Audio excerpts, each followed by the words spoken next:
What's going on, everyone? This is episode 2 of Cryptic Reasoning. And today I want to kind of talk about, the internet and how the internet is a very powerful thing. And it's fairly neutral in that it can be used for good and it can be used for bad, just like everything else, right? Um, However, we live in an information age, right? Where information it can go from here to China and back in seconds and nanoseconds. You understand what I'm saying? And it's like a lot of time we tend to see where, there's misinformation on the internet and it goes unchallenged, right? So someone could say whatever it is that they want to say. Maybe they said something about someone else that may not be true, right? But they could give that information to someone somewhere else that doesn't necessarily know this person, that may only have seen this person online, may not have even seen this person or known this person. But now the person that this information was given to almost accepts that information as truth, as the ultimate truth. And that can be quite dangerous. That can be very, very dangerous because people aren't necessarily, for lack of a better term, monitoring or supervising their own, comments or truthfulness. Or sometimes some people don't care. Sometimes some people do it intentionally, right? But it can be very, very dangerous. And I've seen in several instances where they've been people that were accused of things and the internet just ran with it. And then it later on, it was found out that this person wasn't necessarily involved in the situation that they were implemented in, or said to or done the things that they were said to have committed. Now, I don't know if you guys remember, but I want to say it was like around 5 years ago, maybe like 2018 or 2019. Could have been 2018. I believe it was 2018, if I'm not mistaken. Yeah. It was around that time when the rapper XXXTentacion passed on, was murdered, in broad daylight in a robbery gone wrong. Because they didn't expect XXX to somewhat resist and say, no, I'm not giving it up. And I've been in a similar situation before, and I was able to escape that situation with my life. Thanks be to whatever powers it was that was watching over me that day, whether it be the ancestors, the universe. I cannot readily identify what it was, but there's a reason for me being here because I've made it past a situation very similar to XXXTentacion. Now, initially, when XXXTentacion was murdered, there was this one rapper. I don't quite remember what his name was, but there was this rapper. I think he was a rapper, or a locally known guy, right? But he was portrayed as a rapper, right? And this is where misinformation, because I've never heard a song from this guy, but he was portrayed to be a rapper on the internet, and people were saying that this is the guy that did it. People were identifying certain clothing that this person had to say, all right, well, they're just matching this guy to the scene and saying, yeah, this is the guy that did it. This is the guy that did it to XXXTentacion. And it was later found out that that individual had absolutely nothing to do with the situation. But the internet ran with it initially, and it was all over, social media, and all the kids were running with it, adults were running with it, and everyone was saying, yes, it's this guy. But the guy had absolutely nothing to do with it, right? So that's one example of, and then somewhat of an extreme example.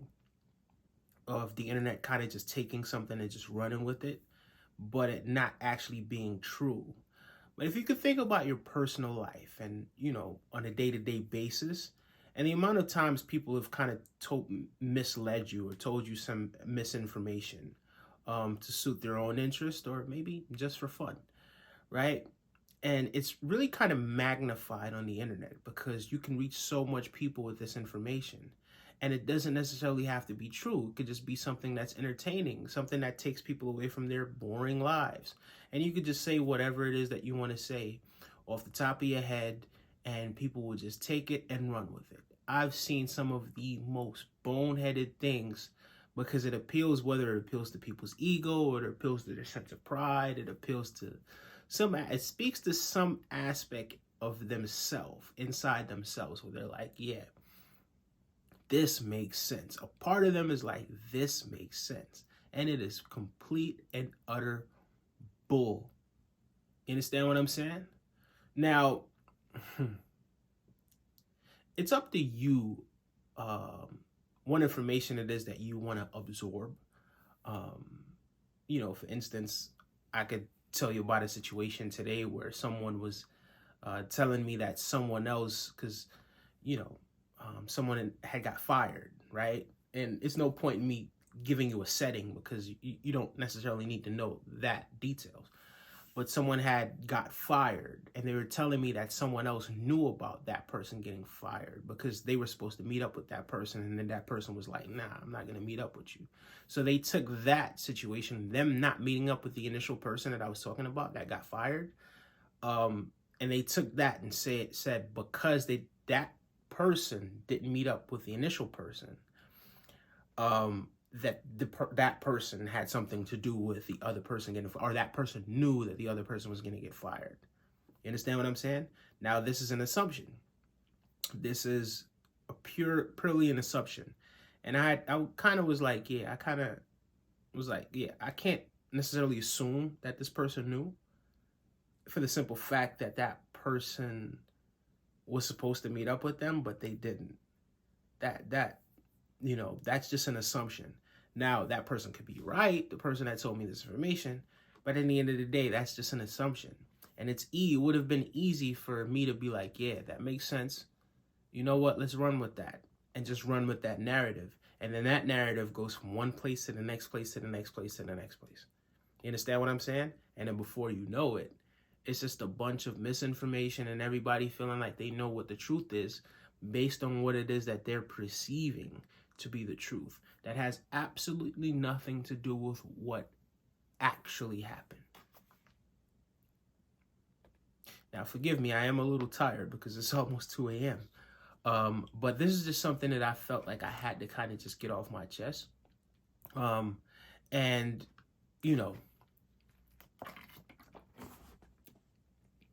I would sit up here and say that it's rather unfortunate that these things happen. It's a part of life. Yin and yang, left and right, up and down. You understand what I'm saying? East and west, north and south. One doesn't exist without the other. Good doesn't exist without bad. Bad doesn't exist without good. And everyone has it in them to do good or bad. It's just about what it is that you choose to do at the moment. But when it's all said and done, some people are predominantly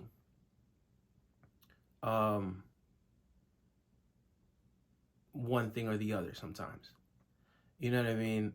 Predominantly governed by one or the other. And you could ask yourself what is good and what is bad.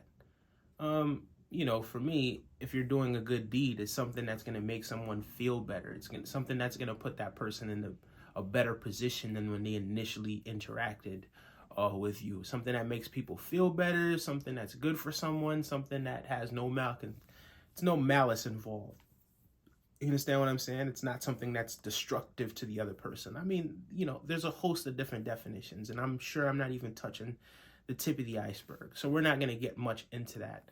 But, the moral of what I'm saying is the internet isn't the Bible. You know what I mean? For lack of a better term. It's not the Quran. It's not, you know what I mean? And it's not something that you necessarily should try to live by. You know what I mean? The word of someone off the internet. You could go to Wikipedia right now and you could type in something, and not to say, listen, you don't even have to live by any of those things that I mentioned before. You know what I mean? But if you do, good on you. If you don't, that's okay too. You know, you could type in stuff in Wikipedia. You could type in stuff on Google search, and some of the information is accurate, while some of it is very accurate. There's a lot of it that is absolutely not as well. And, you know, it's sometimes very difficult to distinguish and differentiate between what is actually real and what is not, right? So a lot of times you got to take things with a grain of salt and kind of wait until you actually have proof, or it's a fact that you're like, or that you know that it's a fact and you could prove that it's a fact and you're satisfied with the proof, right? Not to say that sometimes you can't assume something and be correct, not to say that your intuition doesn't exist. But a lot of times, you know, sometimes you just got to take things with a grain of salt. And sometimes you just got to admit, hey, you know what? I don't know. I'm not ready for that right now. Maybe at a later time when I need to get to that point, I'll do my research and I'll come up with my conclusion of what I believe, for my opinion on what I believe to be the fact of that situation. But, you know, yeah, it could get really tricky on the internet a lot of times. Don't just get narratives that people say and just run with these narratives, whether it be on the internet, whether it be off the internet, right? If you want to live in truth, and if you want to be truthful to yourself, and truthful to others, you know, then yeah, just don't go running with this misinformation. You understand what I'm saying? But yeah, it is a part of life. It is a part of life. And we all to a certain degree fall susceptible to this from time to time, right? But again, sometimes you got to take a step back. Like, oh, well, you know, I was fooled by this initial thing that took place. But now that I have the information that I need, I can now be more accurate. I can now correct myself. And I'm now able to correct other people as well, right? So moral of the story, don't always just run with what you see on the internet or what you hear people say on the internet. Do your research. Form your own conclusion. Don't allow people to think for you, right? Don't allow people to speak for you. You know what I mean? Like, you know this. Anyway, smash the like button. Subscribe to the channel. I'll have more videos like this in the future. Cryptic Reasoning. Have a good one.